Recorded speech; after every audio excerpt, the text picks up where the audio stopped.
cry of one of the most feared and respected warrior cultures in the galaxy. But what makes a Mandalorian? Is it the Beskar armor?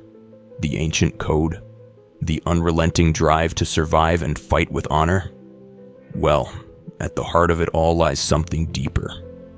A powerful network of families, known as clans, each with its own story, its own philosophy, and its own legacy. Today, we journey into the 8 major Mandalorian clans from Star Wars canon. These aren't just names, they're symbols of rebellion, conquest, tragedy, and hope. So strap in. This is the way. We begin with the legendary Clan Vizsla, a name that echoes across centuries of Mandalorian history. Their origins trace back to Tara Vizsla, the first Mandalorian ever inducted into the Jedi Order. A warrior and a Force wielder, something nearly unheard of. It was Tara who forged the Darksaber, a weapon as unique as he was, with its black blade and deep hum.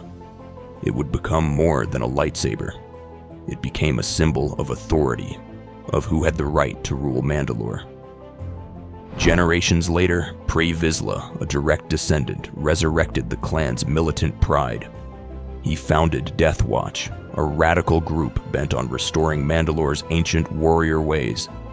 Wielding the Darksaber himself, Pre Vizsla sought to topple the pacifist government led by Duchess Satine Kryze. His tactics were brutal, his vision uncompromising. But ambition met its match when he allied with Darth Maul, only to be betrayed and executed by him. Clan Vizsla splintered, and Mandalore fell into chaos. Years later, we meet Paz Vizsla, perhaps a distant relative who serves the children of the Watch. Fierce, loyal, and proud, Paz upholds the ancient creed, even clashing with Djarin over what it means to be a true Mandalorian. Clan Vizsla's legacy is one of strength, but also division, rebellion, and the ever-changing definition of honor. Next is Clan Kryze, where politics and bloodlines collide. This clan produced 2 sisters whose paths couldn't have been more different, Duchess Satine and Bokatan Kryze. Satine, known as the Pacifist Duchess, led Mandalore during the Clone Wars with ideals of peace, neutrality, and nonviolence. She defied the ancient Mandalorian warrior code, believing her people could change. Her leadership put her at odds with the Republic and Death Watch. Behind the politics was a personal struggle. Satine had a deep, unspoken connection to Jedi Master Obi-Wan Kenobi, a love that neither of them could act upon. Her tragic death at the hands of Darth Maul would haunt both Kenobi and her people. Bo-Katan, in contrast, embraced the warrior path. A skilled fighter, she initially served as a lieutenant in Death Watch, but ultimately turned against Maul after he claimed leadership. She later took up the mantle of Liberator, fighting alongside Sabine Wren, Ahsoka Tano, and the Ghost Crew in a bid to reclaim Mandalore. Bo-Katan's journey is one of redemption and reluctant leadership. She accepts the Darksaber but wrestles with the consequences. Does she have the right to lead? And what does leadership even mean in a fractured culture? Clan Kryze reflects Mandalore's civil war not just between factions but within hearts, between old and new, peace and war, tradition and progress. Few clans strike a balance between artistry and rebellion like Clan Wren. They hail from the cold, mountainous world of Crownest and are known for their creativity, seen in their armor designs, as much as their combat prowess. The clan's most famous member, Sabine Wren, a former Imperial cadet turned rebel hero. Gifted in engineering and visual art, Sabine built weapons that were used against her own people, a guilt that would drive her to desert the Empire. Throughout Star Wars Rebels, Sabine becomes a symbol of resistance, wielding the Darksaber and inspiring others to rise against tyranny. Her mother, Ursa Wren, was a stern, pragmatic leader. Initially loyal to the Empire, she eventually sides with her daughter, recognizing the need to stand with her people rather than bow to fear. The Wrens prove that Mandalorians aren't just warriors. They're creators, thinkers, and revolutionaries. Sabine's path, from exile to leadership, represents hope for a unified Mandalore built not on fear, but on choice. Now to one of the most reviled clans in modern Mandalorian history, Clan Saxon. Where other clans resisted Imperial rule, Clan Saxon embraced it. Gar Saxon was a ruthless warrior who became Imperial Viceroy of Mandalore, handpicked by Emperor Palpatine himself. Clad in black Mandalorian armor marked with the Imperial crest, he ruled through fear, intimidation, and the promise of punishment. His death at the hands of Sabine Wren during a duel marked the beginning of Mandalore's rebellion. But things didn't end there. His brother, Tiber Saxon, escalated the conflict. He deployed a weapon that targeted Beskar armor directly, vaporizing anyone wearing it. It wasn't just mass murder. It was cultural assassination. Clan Saxon is a warning.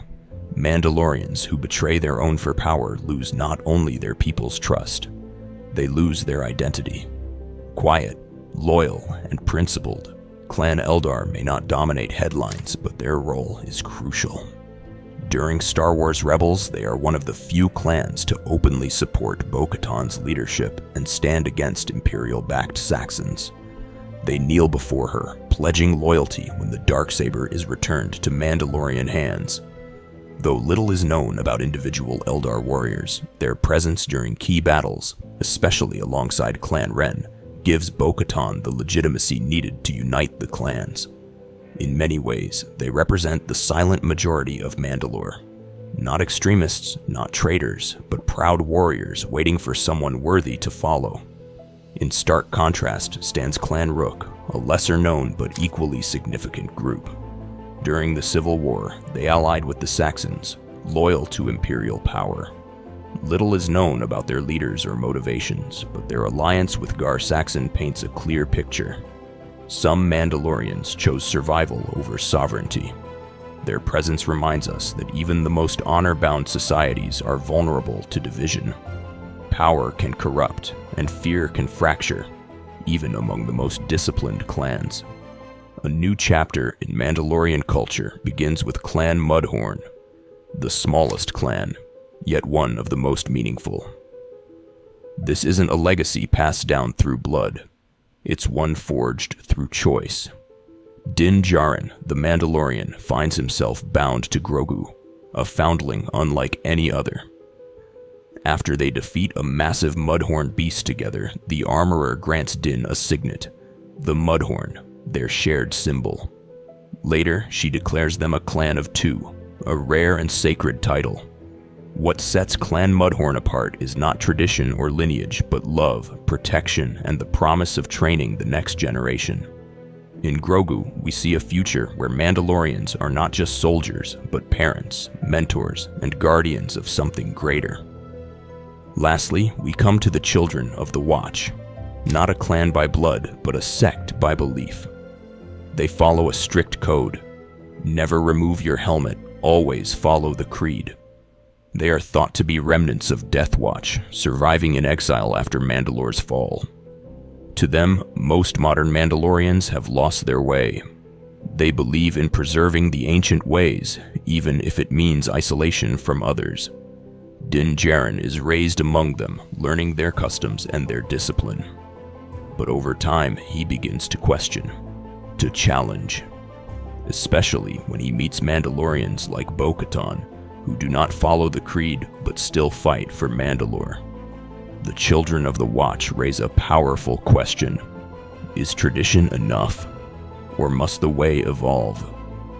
From Jedi warriors to rebel artists, from Imperial traders to foundling fathers, Mandalorian clans are more than armor and weapons. They are stories of struggle, of pride, of reinvention. Each clan we explored today shows a different face of Mandalore, one scarred by war, yet full of potential for rebirth. So which clan speaks to you? Would you follow the creed, wield the Darksaber, or walk your own path? Let us know in the comments. If you enjoyed this video, don't forget to like, subscribe, and force push the notification button, because this is the way.